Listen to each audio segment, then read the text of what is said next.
കണ്ടു മക്കളെ. അതുകൊണ്ടാണ് വിശുദ്ധ ഖുർആനിലെ മിഅ്റാജിനെ പറ്റി പറയുന്നിടത്ത് 4 ഇടത്താണ് അല്ലാഹു റആ എന്ന് പറയുന്നത്. ഈ ഓരോ റആയും ഓരോ വ്യത്യസ്തമായ കാഴ്ചയാണ്. അല്ലാഹുവിന്റെ റസൂൽ അല്ലാഹുവിനെ കണ്ടു, അല്ലാഹുമായിട്ട് കണ്ടു, അല്ലാഹുമായിട്ട് സംസാരിച്ചു. അല്ലാഹു തആല കൊടുക്കേണ്ടതൊക്കെ റസൂലുള്ളാഹിക്ക് കൊടുത്തു. എന്നിട്ട് റസൂലുള്ളാഹി അവിടുന്ന് തിരിച്ചു വന്നു. ആ തിരിച്ചു വരവിനെ പറ്റിയാണ് അബ്ദുൽ ഖുദ്ദൂസുൽ ഗംഗോഹി റഹ്മത്തുള്ളാഹി അലൈഹി എന്ന ഇന്ത്യയിലെ ഏറ്റവും മഹാന്മാരായ ഔലിയാക്കന്മാരിൽപ്പെട്ട ആരിഫീങ്ങളിൽപ്പെട്ട മഹാനായ വലിയ അദ്ദേഹത്തിന്റെ സാങ്കല്പികതയുടെ ലോകത്ത് നിന്നുകൊണ്ട് റസൂലുള്ളാഹിയുമായിട്ട് സംവദിക്കുമ്പോൾ അദ്ദേഹം ചോദിക്കുന്നു, യാ റസൂലല്ലാഹ്, എങ്ങനെയാണ് അങ്ങ് മിഅ്റാജിന്റെ രാത്രിയിലെ അങ്ങ് അല്ലാഹുവിനെ കണ്ടിട്ട് അങ്ങക്ക് എങ്ങനെയാ തിരിച്ചു വരാൻ പറ്റിയത് നബിയെ? തിരിച്ചു വരാൻ പറ്റിയത് എങ്ങനെയാ? ഈ പാവപ്പെട്ട അബ്ദുൽ ഖുദ്ദൂസ് എങ്ങാനുമായിരുന്ന അല്ലാഹുവിനെ കണ്ടിരുന്നതെങ്കിൽ ആ റബ്ബിനെ കണ്ടിട്ട് ആ റബ്ബിന്റെ തജല്ലിയാത്ത് ദർശിച്ചിട്ട് അവിടുന്ന് പിന്നെ ഇങ്ങോട്ട് തിരിച്ചു വരാ അങ്ങ് സിദ്റത്തുൽ മുൻതഹായുടെ മുമ്പിൽ നിന്ന് എന്നെ തള്ളി താഴെ കിട്ടാലല്ലാതെ ഞാൻ അവിടുന്ന് വരില്ലായിരുന്നു, എനിക്ക് വരാൻ കഴിയില്ലായിരുന്നു. അല്ലാഹനെ കണ്ട നബിയെ പിന്നെ എങ്ങനെയാണ് അങ്ങ് തിരിച്ചു വന്നത്? അങ്ങക്ക് എങ്ങനെ തിരിച്ചു വരാൻ തോന്നി നബിയെ? അല്ലാഹനെ കണ്ടിട്ട് എങ്ങനെ അങ്ങ് തിരിച്ചു വന്നു? എന്നിട്ട് അബ്ദുൽ ഖുദ്ദൂസുൽ ഗംഗോഹി റഹ്മത്തുള്ളാഹി അലൈഹി പറയുന്നു, യാ റസൂലല്ലാഹ്, എനിക്കുറപ്പുണ്ട് നബിയെ അങ്ങ് ഇഷ്ടപ്രകാരം സന്തോഷത്തോടെ തിരിച്ചു വന്നതല്ല. പക്ഷേ അങ്ങക്ക് അങ്ങ് മിഅ്റാജ് നടത്തിയപ്പോൾ അങ്ങയുടെ പ്രിയപ്പെട്ട ഉമ്മത്തികളുടെ മിഅ്റാജായ നമസ്കാരം അല്ലാഹു അങ്ങയെ ഏൽപ്പിച്ചു തന്നു. ആ ഉമ്മത്തികൾക്ക് മിഅ്റാജ് ചെയ്യാൻ കിട്ടുന്ന ഭാഗ്യമാണ് നമസ്കാരം. ആ മിഅ്റാജിന്റെ അംശം നമസ്കാരത്തിലൂടെ കിട്ടേണ്ടതാ.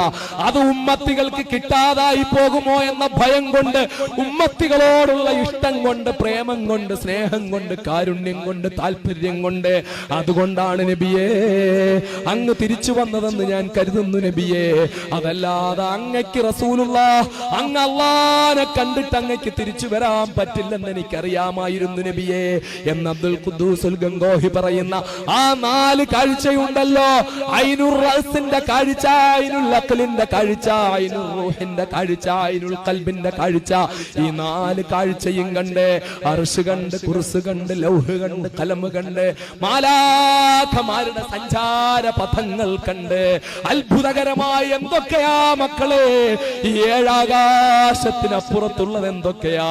സ്വർഗം കണ്ട്, നരകം കണ്ട്, എല്ലാ നബിമാരുടെയും ആത്മാക്കളെ കണ്ട് അതിവിടുന്ന് പോകുന്നതിന് മുമ്പ് ബൈത്തുൽ മുഖദ്ദസിൽ വെച്ച് കണ്ടിരുന്നു. പക്ഷേ ബൈത്തുൽ മുഖദ്ദസിൽ വെച്ച് നബിമാരുടെ ആത്മാക്കളുടെ ദുനിയാവിന്റെ രൂപമാണ് കണ്ടത്.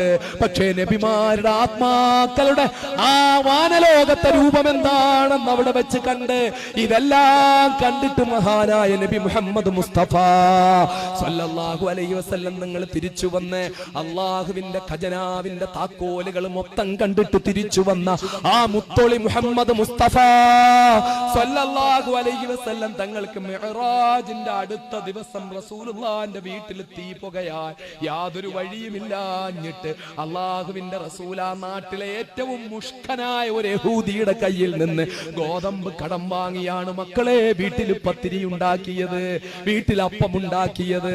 അല്ലാഹുവിന്റെ ഹബീബ് അനുഭവിച്ച വേദന എത്രയാന്ന് ഓർത്തു നോക്ക്. അല്ലാഹുവിന്റെ റസൂൽ മിഅ്റാജ് കഴിഞ്ഞു വന്നിട്ട് സ്വർഗത്തിന്റെ താക്കോല് കണ്ടിട്ട് വന്നിട്ട് 7 ആകാശത്തിന്റെ താക്കോല് കണ്ടുവന്നിട്ട് മാലാഖമാരുടെ സഞ്ചാരപഥം കണ്ടുവന്നിട്ട് സർവ്വ മുഖറബീങ്ങളായ നബിമാരുടെയും റൂഹുകൾ കണ്ടുവന്നിട്ട് അല്ലാഹു റബ്ബുൽ ഇസ്സത്തിന്റെ തജല്ലിയാത്ത് അത് കണ്ടിട്ട് വന്നിട്ട് ഏത് തജല്ലിയാത്താ? അല്ലാഹുവിന്റെ പ്രകാശത്തിന്റെ 70,000 ഒരു അംശമാണ് മക്കളെ തൂർസീൻ പർവ്വതത്തിൽ വെച്ച് മൂസാ നബി കണ്ടത്. മൂസാ നബി കണ്ടത് അല്ലാഹുവിന്റെ തജല്ലിയാത്തിന്റെ ഒരു രശ്മിയുടെ 70,000 ഒരു അംശം തൂർസീൻ പർവ്വതത്തിൽ വെച്ച് കണ്ടപ്പോൾ ഫഖറ മൂസാ സഇഖാ ജഅലഹു ദക്കാ വഖറ മൂസാ സഇഖാ.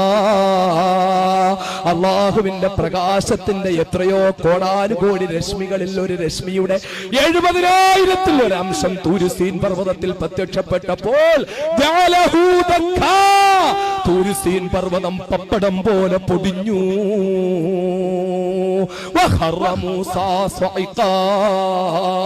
മൂസ ഹൃദയം പൊട്ടി ബോധം കെട്ടു വീണു. അങ്ങനത്തെ റബ്ബിന്റെ പ്രകാശം മൊത്തം അതെന്താണോ അത് മൊത്തം അമ്പും വില്ലും എങ്ങനെ അടുക്കുമോ അതുപോലെ അടുത്ത അല്ലാഹുവിനെ കണ്ടിട്ട് മുഹമ്മദ് മുസ്തഫ തിരിച്ചു വന്നപ്പോ പിറ്റേ ദിവസം വീട്ടില് പാകം ചെയ്യാൻ യഹൂദന്റെ ജൂതന്റെ കയ്യിൽ നിന്ന് ഗോതമ്പ് കടം വാങ്ങേണ്ടി വന്നു.